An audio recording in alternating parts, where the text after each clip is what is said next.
مفتی سلمان اظہری صاحب کا بہت ہی خوبصورت بیان. اگر آپ کرتے ہیں آقا حسین سے محبت تو دوستو اس بیان کو آپ ضرور سنیے گا.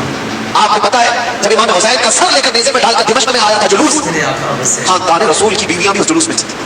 امام حسین کی بیویاں, امام حسین کی بہن, امام حسین کی بیٹی, سب اس جلوس میں قیدی بنا کر کے یزید کے دربار میں لے جائے جا رہے تھے. ایک واقعہ بتاتا ہوں. جب دمشق پہنچا یہ جلوس, نیزے پر امام حسین کا سر ہے اور آگے لے کر چلا جا رہا ہے قافلہ, اور ساتھ میں عورتیں بھی ہیں. دمشق میں پورا مجمع ٹوٹ پڑا تھا یہ منظر دیکھنے کہ کربلا سے لٹا ہوا قافلہ آیا ہے, اور ان کو دیکھنے کے لیے سارے لوگ مجمع کی تعداد بڑی تعداد گلیوں میں کھڑے تھے. اور سوچو جس کا تماشا دیکھنے کے لیے پورا شہر کھڑا ہوا, اس کے سامنے سے گزرنا ہے. اس مجمع کے بیچ میں ایک بوڑھے صحابی تھے, رسول اللہ صلی اللہ علیہ وسلم کے صحابی. وہ دیکھ کر کے رونے لگ گئے کہ کیا منظر ہے, میں نے اس سر کو دیکھا تھا, یہ سر وہی ہے جس کو رسول اللہ بوسہ دیا کرتے تھے.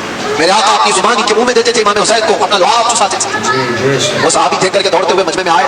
یہ جو قافلہ جا رہا تھا اس میں دیکھ کر پہچان لیا بی بی سکینہ. توجہ چاہتا ہوں میرے عزیز, بی بی سکینہ کو دیکھ کر پہچان لی کہ یقیناً حسین کی بیٹی ہے.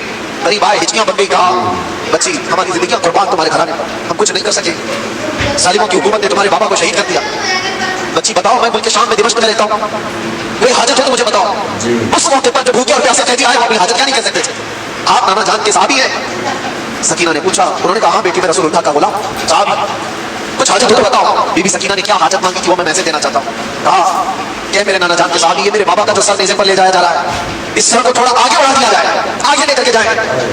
تو صحابی نے پوچھا کہ کیوں, ایسی خواہش تمہاری کیوں ہے؟ کہا بات یہ ہے کہ اس کٹے ہوئے سر کو دیکھنے کے لیے جو مجمع اوپر پڑ رہا ہے, جو لوگ آ رہے ہیں, اس سر کو دیکھتے دیکھتے ہماری عزتوں کی طرف بھی نظر کر سکتے, ہمارے پردے کا خیال کرتے ہوئے میں یہ چاہتی ہوں کہ سر